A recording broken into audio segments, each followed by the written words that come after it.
Hey guys, welcome back to another video. Today I'm doing another train mock showcase of a bunch of different trains, and this just happens to be the first one.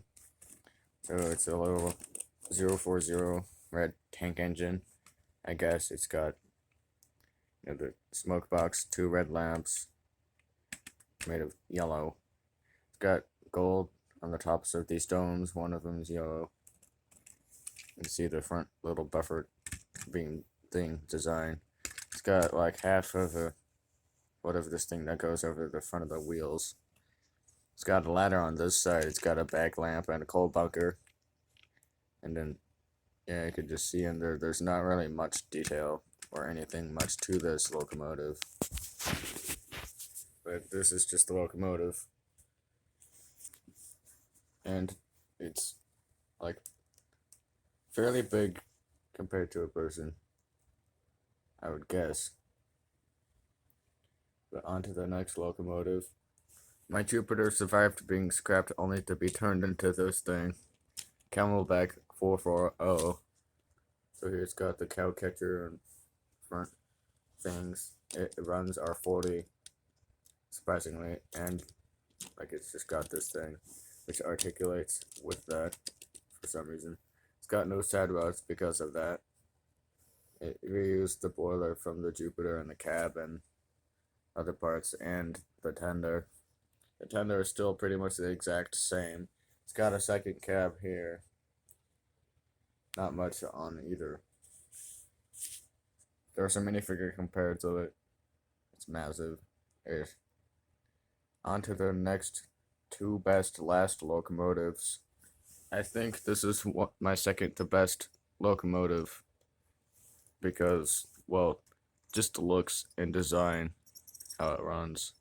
You can see that it uses the old style magnetic coupler, and this thing runs really well. Still 6 to 8 studs wide. First, we start off with the tender. Got a little opening there for coal.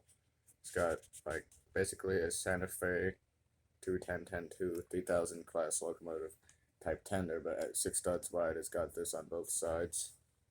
Like that in the back, it slants down, and yeah, it's same on the other side. Onto the locomotive. Also, this thing was rebuilt for my 280 Northern Express, the chassis one that was blue, and now into a 210, which will be soon shortly scrapped after this video for a big project. It's got a front sort of design like a Pure Maquette or the Polar Express.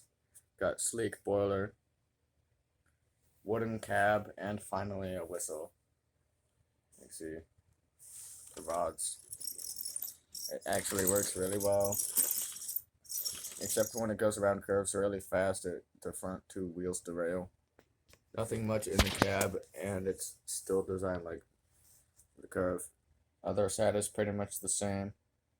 After some time, I will eventually rebuild this locomotive because of how good it was built. Just a bit of reference.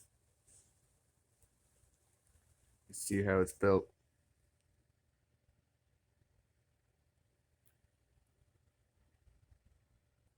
Wooden cab.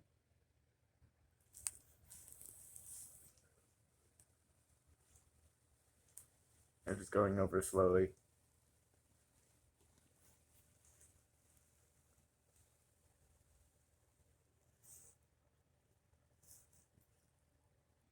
You know what the front looks like.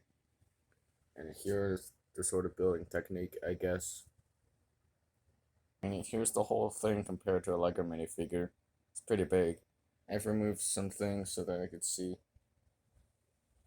And like when I rebuilt this thing, I like improved the structural integrity of the boiler, and now I can barely take the thing apart. I just got the side of this thing open, and you can see. And then this.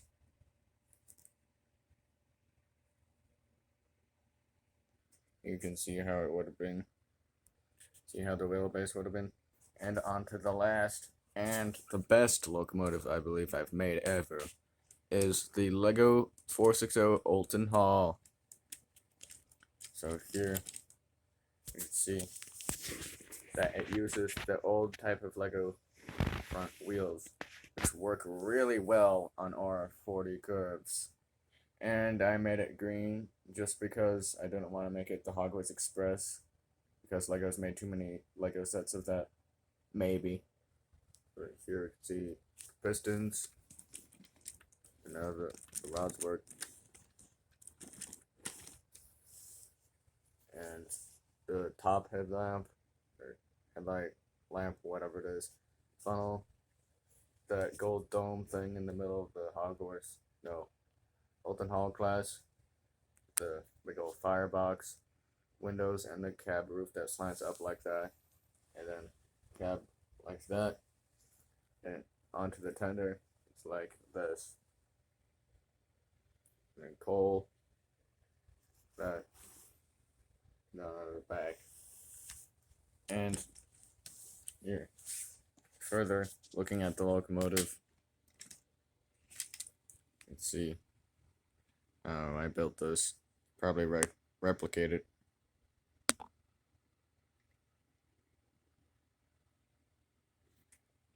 Just a very minimal cab detail in there. And then a little bit of rust on that side because I couldn't find one last green part. Then the tender here, you see that it articulates so it can go over curves smoothly. And I just figured this thing out on myself, on my own, by myself. Here we do a little bit of running. It doesn't really like to run backwards, plus it's not on an even surface, because it's on the bed, which is all wobbly.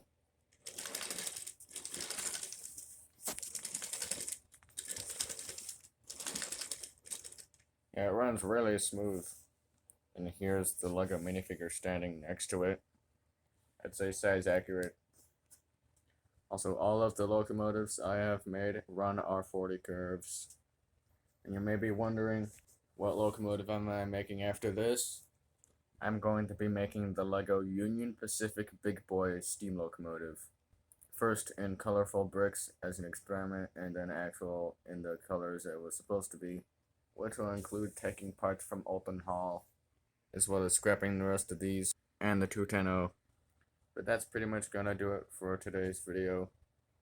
So the next one will probably be on my Lego Union Pacific Big Boy locomotive.